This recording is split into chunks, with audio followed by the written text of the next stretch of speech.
I'm going to do this. I'm going to have good postural structure and stability. Okay. And then watch my finger on this, because I'm going to wait till I get out to extension, and I'm just going to smash through it once my sight is there. So I'm here. Okay.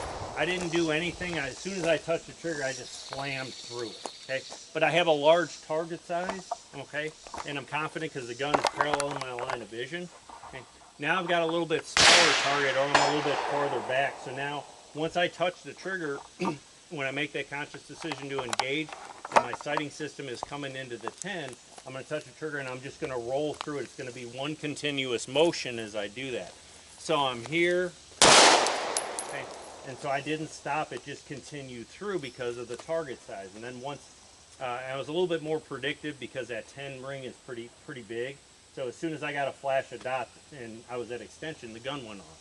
Now I'm going to shoot the number 1, and I'm going to be a little bit more reactive with my sight. I'm going to verify that it's in there and I've got the holdover that I need. I'm going to take the slack out and I'm going to prep it till I hit the wall, and then once I verify, then I'm going to shoot the round, okay, that everything falls within the parameter. So I come out, I got my red dot where I need to be, I'm at the wall, I verify my sights and situation, everything is good, and now I'm smoothly pressed to the rear. And then I follow through, okay?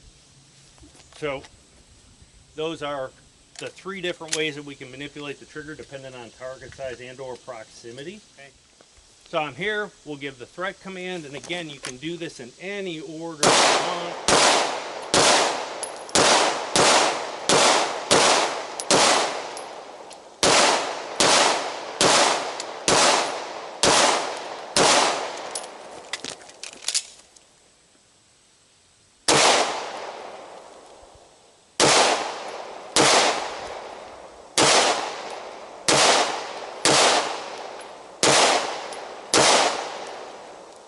Then you can conduct your scans,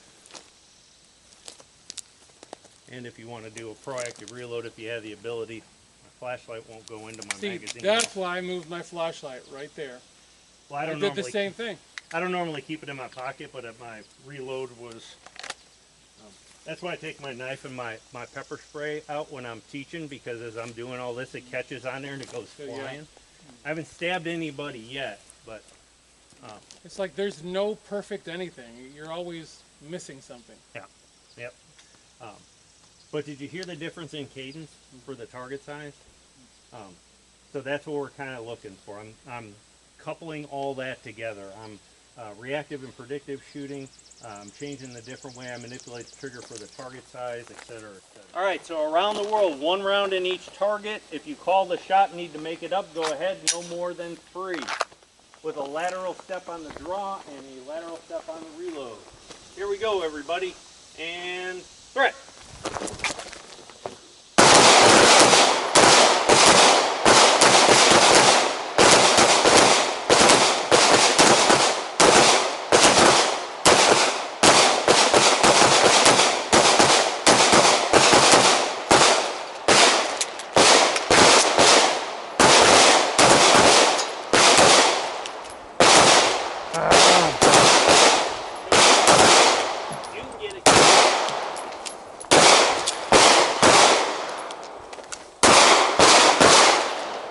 Shane, you can tell which one was my kryptonite.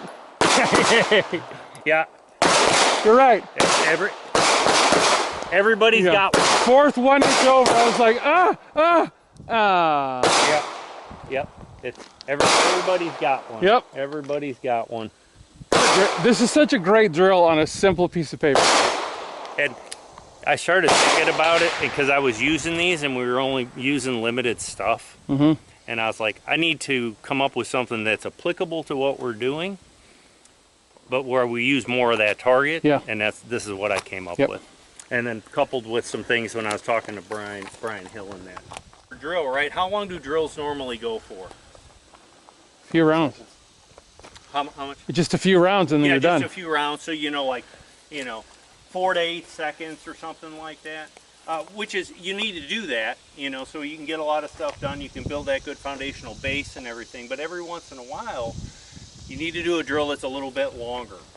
Okay, 30 seconds plus. So we start to get that fatigue, and what science is starting to show us is once we kind of have that base layer, that base foundation, when we do a drill, we start to get mentally and physically fatigued a little bit, okay, and we have those core skills down, we solidify those skills in our head, and it helps us process it over from short-term into long-term memory so we can learn to start shooting from the subconscious. And that's where our shooting should be. It should be from the subconscious level, to leave that forebrain or conscious brain to be able to get in new information, critically think, and problem solve. Okay? So this drill does a lot of things here. And I told, as Abner, he's like, it's a, good drill, and thank you for that.